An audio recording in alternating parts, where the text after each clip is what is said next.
everyone, and welcome to this episode of Writers Infusion. I'm your host, Susan. I'm here with Dave, Julie. Ed's off camera for a few minutes. We have our special guest critiquer today. This is Jennifer S. Brown. She's a local author. She's written a book called Modern Girls, which is a great book. I highly recommend it. Jennifer was also just at the Boston Book Festival a few days ago, which must have been really amazing. It was fabulous being surrounded by so many authors. So we really appreciate you being here Thank today you. and helping us out with the critique. So our author is from Vermont, and although he tried to arrange taking care of his dogs and his house in the bit, it just didn't work out this time. So we're going to read the story without him. And so the name of this story is part of a memoir. It's The Color Room by James Goedkoop. And the pages are extracted from the middle of the story. So I'll just make a quick note that sometimes when we're coming into the middle, it can be a little bit tougher to critique something, maybe not so much with a memoir, but we'll do our best. So the summary, and then I'll read the story. I was born into a prominent Dutch family. My parents moved to the United States in the early 1950s during a decline in our fortunes. The shipyards had been destroyed by the Nazis, rebuilt, but then, like a recovering patient with underlying conditions, died a painful death in front of us. My mother's father's wealth of mysterious origins was lost before my generation came of age. My brothers and I grew up in the Ramapo Hills of Rockland County, New York, a strange place hardly a stone's throw from New York City. This is from a chapter, The Color Room, which starts when I'm 18 but includes recollections as I experienced them on my walk one winter day. We're pretending I'm James and 18. On an early morning, January 1973, I put a plate on the table and glanced towards the ovens to see if anything was on fire. A ribbon of smoke split from the white billows, slipped by the edge of the hood, and rose to the ceiling. We had cobbed the hood from scrap plywood one whiskey-fueled night a few years earlier. Teeth clenched, my father had driven the last fastener in the wall and stood back to appraise the work. He said, "Voortschriftelijk," a complimentary Dutch term, and then snapped back into English. Now for the final touch. Standing on the tap and gas range, black Goodyear-soled motorcycle boot right on the grill, my brother John's last session ended, not long after it began. He climbed down and swung the handle of the ball-peen hammer into my hand. "Here," he said, then added, "This is about the dumbest thing." We had pounded the surface into dimples, too deep in some spots, less in others, but as we neared the end of the project, the little craters were uniform, like on a golf ball. My father raised his eyes in sardonic appreciation. My mother laughed in delight. We sprayed the cratered surface with Krylon bright copper.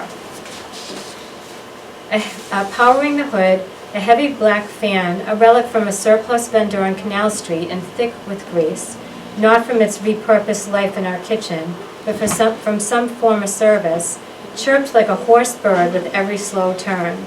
The two stoves sat side by side. They weren't for decoration. My mother used both ovens and all 8 burners, gas for some things, electric for others. She cooked artful meals, Indonesian ristafel, a complex mix of delicacies adapted by the Dutch in colonial times. Borkenkool met worst, curly kale, mashed potatoes and rootwurst, boiled beef tongue, pressure-cooked artichokes, razor-thin crepes, delicate almond pastry, and many more.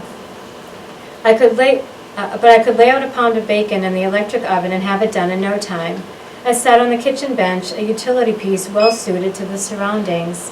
It was a simple thing made of 2 separated beams that served as seating, supported by angled, rough-hewn legs like a sideways shaved horse. It was comfortable despite the gap. Moreover, unlike any other seat, it allowed the sheath of a sizable knife to hang unimpeded between the stretchers without twisting one's belt hoop. This bench was paired with a heavy farmer-type table made of oak. Its surface of 3 glued-up wooden slabs suffered deep gouges and random hafting designs from those knives. My brothers and I had 20 or 30 of each. I preferred the Puma White Hunter 6377 bone scales, front and rear quillions.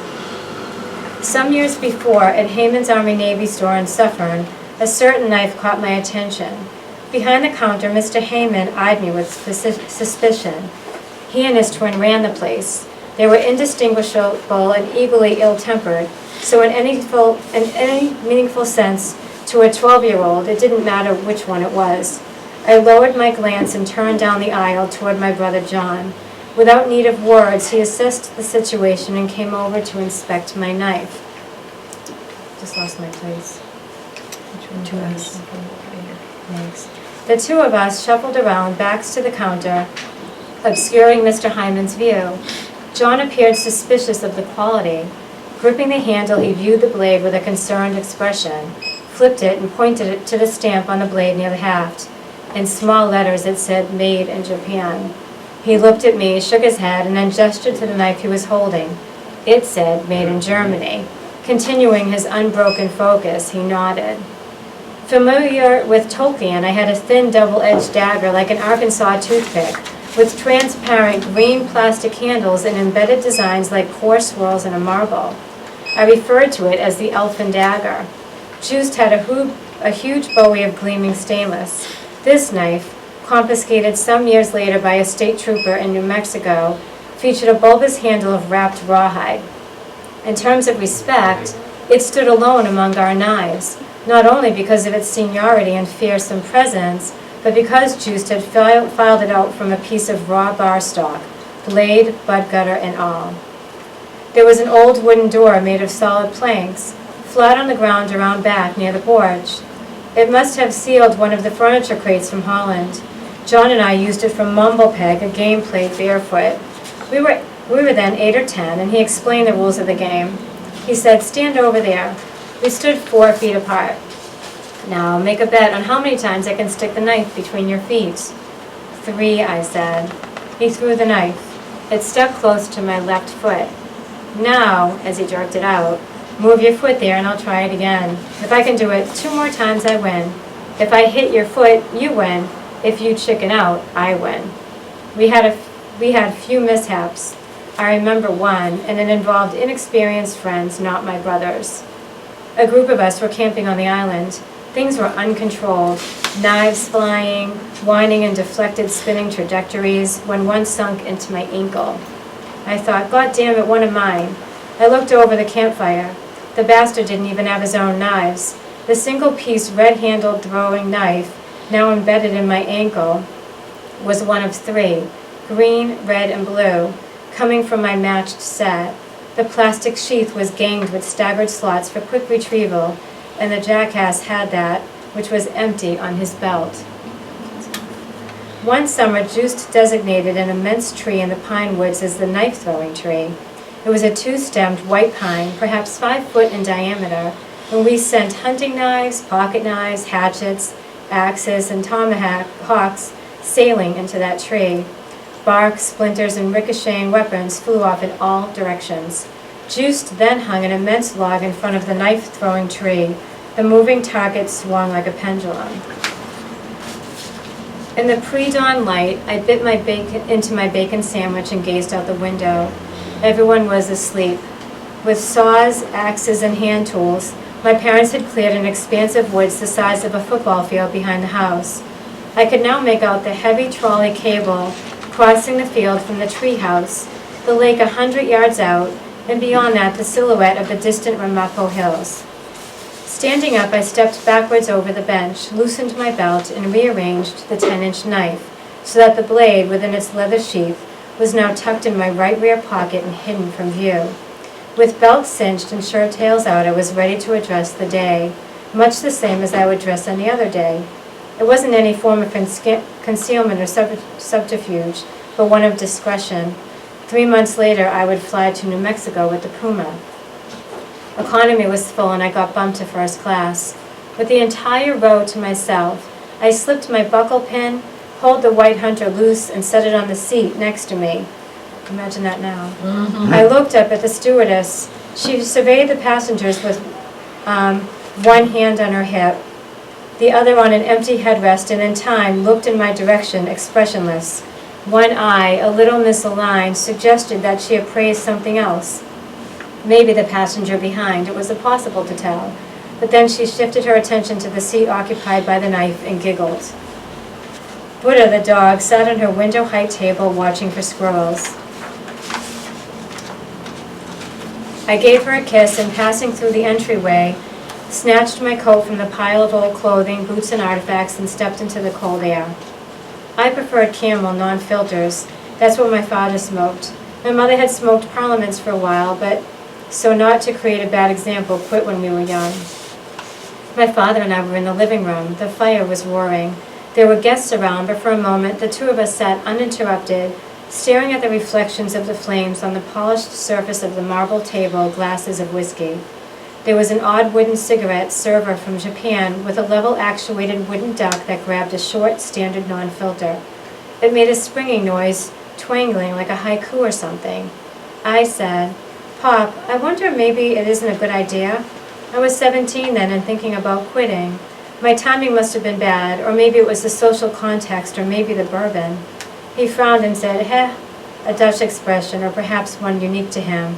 All men smoke. And I think there was a little that followed that I cut just because of time. Okay. So we'll wait for Ed to join us. And I'm not going to go first because I just spoke that whole time. So I do have a few comments, but who would like to go first? I'll go. Okay. This book needs a glossary. There are so many words in here that I have never heard of before. And, just reading along and coming across them, like what is a quillon? And what is a shave horse? I looked it up. What's the quillon? Quillon is like the guard. You get the handle to the knife, the guard that goes across it like that. How about a shave horse? I don't know what a shave was. I was assuming that was misspelled. Gained. Oh, shave horse, I'm thinking of a sawhorse. I'm thinking of sawhorse. Oh, I maybe, actually yeah. thought Sawhorse when when I I said it. Holy cow. There's no holy cow, but there is a horse. Yeah, that's right. The other thing is, this is a memoir. Now, what is literature? I don't know. The more I do this, I don't know. Literature is people. Oh, that's Mike, yes. Yes. Literature is Oh, is people. that you? Dave Right. always tells us Yeah. that. Yes. But there are no people in this. I agree. I mean, there's no They're two-dimensional personal cardboard. interaction. I mean, starting on the second page, we're talking about bacon, a bench, a table, knives, a store, knives again, knives again, knives again, But don't put down the bacon sandwich. a game, He can keep that. Yeah. It's really a good. game, Yes. end of the game, a tree, the sandwich, kitchen, airplane, kitchen again, and a Dog. room. Then there's a dog. And, where are the people? Where's the interaction? I mean, he has this family, he has brothers, Mhm. he has parents, he has people stabbing knives into his feet. You would think that there would be some Well, that I scene wonder ground what train alone, interaction. those with scenes the- I want alone, like fewer stealing the scenes. knife, right, stealing the knife and being at the camp Did with they the steal the boys. knife? I Well, they didn't didn't even steal tell it. I you. don't, I don't know what they did in the store. Did they buy? But Did that's they felt still sell? the guilty. scene. It's jumping around so much, and none of these things ever Yes. come to an end. Found it They're in the still store, too. Mhm. they look at the knife, The end of end. scene, The end. yeah. okay? They're playing with the knives, he gets one stuck in his foot, end of scene. Right, you want to know what Yeah. happens, right? Exactly. Yeah. And how did his parents Yes. react when they find out their Yes. kids are doing What it? is He's this on the on? airplane, he's on Right. the airplane, the stewardess gives him Why she a give? look, Why did she And give? then he the gave him end. a kind, It was a while the ago. end. A memoir is an interesting story. If it isn't, then there's a problem. Think of a memoir as a bowl of peanut butter. We have a bowl of peanuts. Individual little things that are not Oh, I like that. put together. There's no consistency. There's no flow from one thought to the next. There's no connection. Yes. Add people, and the reason that this, clearly, these are interesting and rich memories, but they Yes. need a context. Yes. When did it happen?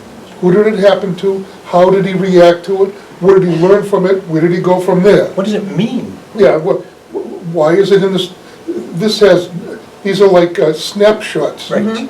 Individuals, Yes. there's nothing there. There's no structure. Nothing. There's Right. no structure here. Right. And I would say, actually, one of the things that I think you have to be cautious about with memoir is it has to be more than a good story, right? Somebody has to be able to read it and take something out of it Mhm. that is a universal, it's Yeah. something that they can Some relate to theme. more so, I think, than a novel, because a novel you can go in any direction you want. Right. But if you're telling your story has to be relevant. Mhm. And from what I'm reading here, I'm not getting a structure, beautiful writing, some I think so, gorgeous too. sentences Yeah. in here. Yes, I yes. I think that there was some, I was just Great like, phrasing. beautiful. Mhm. But they didn't add up to anything, Right. and I was Yeah.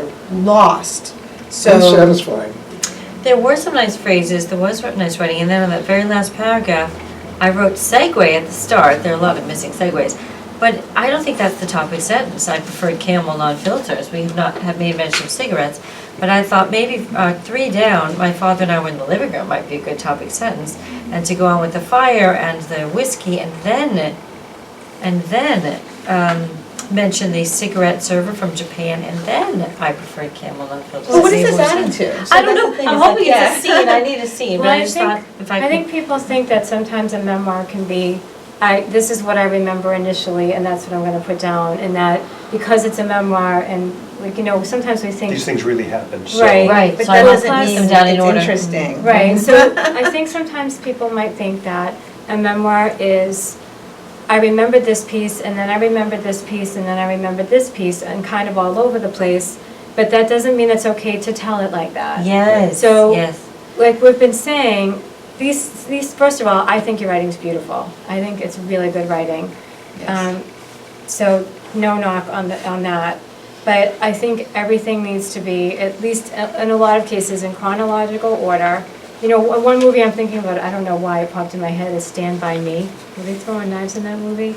But you're seeing step by step what's happening. Right. You're with these 4 boys It's a memoir, together. yeah. Yeah, so you want to tell your story from wherever you want it to start, but when you get to each piece, you want to tell the entire scene so that we're with you the entire time. And then what are you thinking when that knife hits your foot? And are you thinking, wait till I get home and my parents are going to kill us again?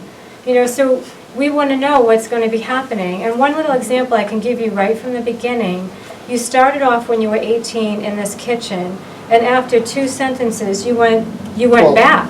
Right? There was no need for those first 2 sentences. You Right. could just start back from when you were 12. I couldn't remember how old. And he refers to a walk, he's out on a walk in the summer. And it thought- In the was summer, just- there's yeah. no walk. Right. Right, So you want to start somewhere and tell this just like you would any other story with lots of dialogue. And every time, of course, when you have dialogue, he said and then a new paragraph. She said and then a new Yes. paragraph. He said then a new paragraph. And I think you have a lot of really good material here, and you have a lot to work with. Yeah. This is a bunch of sticky notes on a refrigerator. oh, that's a good way of putting it, Right. yes, yes. You gotta take it off and put this one here, and Yes. Yes. organize That's it, perfect. then connect them and so on. I mean, the thing that, the thing that interests me, the night that was confiscated by a state trooper years later in New Mexico. Well, I was see, like, that's where I wanted to that's a see. story. That's a That's a story. story. That's a story. Yes. And, or the mumble peg could have been one, like, what is this? Yes. Who are you camping with? Why is there no blood up Yes. here? Like, it was so rich. I was going to Yeah. politely disagree with Jennifer, who had just said she doesn't want scenes, I want a scene there, I wrote Yeah. scene. No, I'm not saying I don't want scenes, I'm just saying that you have so many things here. Yes. There just has to be a structure. The Yes. scenes have to hang on something. Well, if I could dovetail your word structure, the last paragraph, it says a springy noise twanging like a haiku, and I was trying to make sense of that because I don't hear haiku, and so as an English teacher, I wrote you one that says, haiku are poems that make no sounds except for the praise they merit. So there you go. I mean, I love the concept of twanging like, there must be something. Yeah, but it's not that. Right. I wrote the Not- same, yeah. it's pretty, but it doesn't mean anything. Yes. You gotta kill your darlings. I mean, even in Yes. that first paragraph, when you are back 12 and they're doing the stove and they're doing all the dings on it, that's a whole, this is all one paragraph, you have to That's a break it scene. up. Yes. It's a scene. Yes. He said, I can't read that word, why did I start there? And Oh, then he the snapped back into, religic, yes. right, and then a new paragraph, now the brother's standing up there with the boot and says this. And then the other brother responds and says this. So it's a new paragraph every time, not just one long And what paragraph. do people What was the think? what was the is- last session? Oh, it's, I think, What- I yeah. asked that too, what I- session? what does Session? that mean? I think Yeah. it's The the last son's session. getting a tutorial. Oh, Yeah, right, I that the said boot, that. and then John's Yes. last session ended. I highlighted That's, that with a there was an question mark. ominous sentence. Right, Yeah. Right. yep, I questioned that too. A wooden covering over a gas stove. Yeah, Sounds a little dangerous. Right. I'm thinking, The hood, yeah. and then they spray paint it. and they hit it with a ball, you know what a ball peen hammer is? Yeah. It's for Metal working metalwork. Right. Oh, yeah. You don't hit nails in with a ball peen hammer, Right, it'll destroy yes. it. And then they ding it all around, and then they spray paint. I'm thinking, I'm not following very bright people. It's embarrassing for me to think that this is worthy of even discussing, unless he's putting his. Unless he's feeling leading us in. somewhere. Yeah, take me to a place where I now understand your Right. point of view. Are these embarrassing situations? Right, we don't have any reaction. We don't have, how does he feel about this? You know, Yeah. was this fun? Was this something that they were made to do? Right. Was this something that they Right. kind of had to, you Family know, business. jerry-rig together because they didn't have money? Or, you know, Great points. what's the Great what's the kind of emotional context of what's going on here? Is he proud of his brother? Does he look up to his brother? Is he jealous of his brother? Is he annoyed with his father? Good points. You know, all these things, we have no idea. And the saddest part is, there's richness in here Yes. that is just dropped on the floor and forgotten about. Yeah. Just push it off the table and it's gone. Because there's things, what we're saying here is there are things we'd like to know more about. Yes. Yes. But So they're it's not, good. they're not State being trooper. used. Start with the state Right. trooper. I was baffled by a paragraph on page 5 that said standing up, because I don't know from what he's standing. Standing up, I step backwards over the bench, loosen my belt, rearrange 10-inch knife, leather sheath, blah, blah, blah, belt But he's cinched, back in the kitchen. ready to Right, address he's the already day. back in the kitchen But then sitting it down. says 3 months later. And what? I need a time frame. I need a Yeah. benchmark. I need something. Well, that's why if he puts all this in Mhm. order and he does the Mhm. stickies, then that'll take care of that problem. Yes. Yeah, Then it won't be confusing. right. I mean, actually, he doesn't even have to put it in order as long as there are cues and if you really, I mean, there are Yes, successful but there are time memoirs changes. that can Go skip back and around, forth. Sure. but you gotta really work at it. Right. That's the toughest part. It's not the Yes. where you are, it's the when you are that's Yes. the toughest Right. part. Yeah. Right.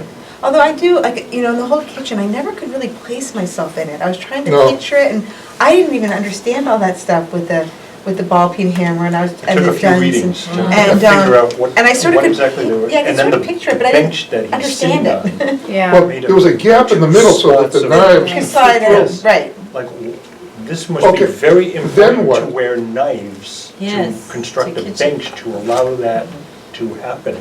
But there's And- no summary, there's no. But why? Yeah. Right. Why are knives important? And why are Dad's Right. teeth clenched? Is he biting nails, or is he so frustrated working with his sons? Is he exhausted after a long day? He's a- And what is his long day?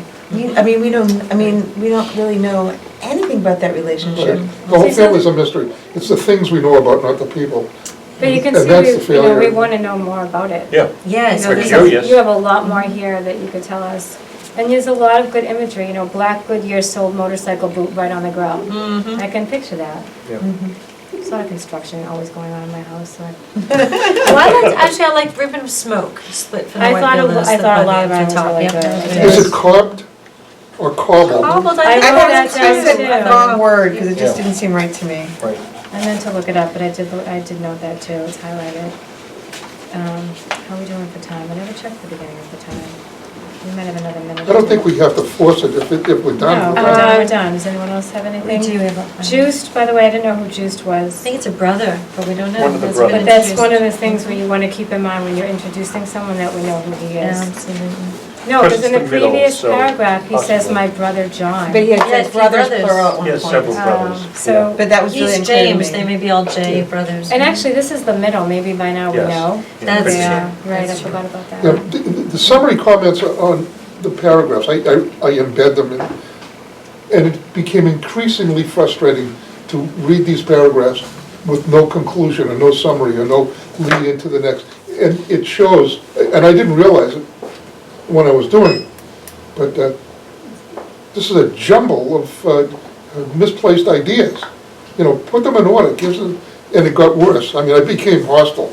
And You did? why is it called the color room? I need to. I don't know. Go ahead, I'm sorry. No, I'm done. Okay. I wonder why it was called the color room. I know it may not be this excerpt that explains. It says this things, is a chapter, but- this Right, is from a but why chapter. the color room? Is it Yeah. room in his house, could be. I don't know, it's a cool title. Mm-hmm. You know, a lot of frustration in these comments. Sorry. But there's some really beautiful writing. I I will think say, so. some Absolutely. beautiful, beautiful Yeah, writing. worthy of, Definitely. select one and develop it completely. Yes. Then try another one. And include Because this people. is overwhelming to have to redo this whole thing. Just start with Yeah. one. The family in the kitchen. Dad comes in, he came home from a work from something. The brothers just came back from killing skunks or something. Whatever they're doing, Not because it sounds skunks. like kind of a primitive family. And give us, fill that Well, in. maybe pigs, there's bacon. There you go. I just want to add to that, again, I thought the writing was really good, and that this one little piece here, this is chapters and chapters of good material that you have here. And Yes. if you expand upon it, then I think that what we've been talking about, it'll fix the problem. Yeah. Because then we'll see scene by scene what's going on. Yeah, it's a lot of work. I mean, It'll be a lot of work. he's created an enormous challenge for himself, but if he gets it right, the art of his writing will come through. Well, I bet with our help, then hopefully. Absolutely. we'll have them now. Yeah, we're gonna get a thumbs up from him. But Yes. Okay, so, anyone else? then, All right, James, thank you for submitting. Can you say done in Dutch? We, I don't know how to say it in any language, but How about It's in like English? So, thanks for submitting, we hope that our comments helped you. And everyone else, thanks for joining us for this edition of Writers Infusion. We will see you next time. Keep writing.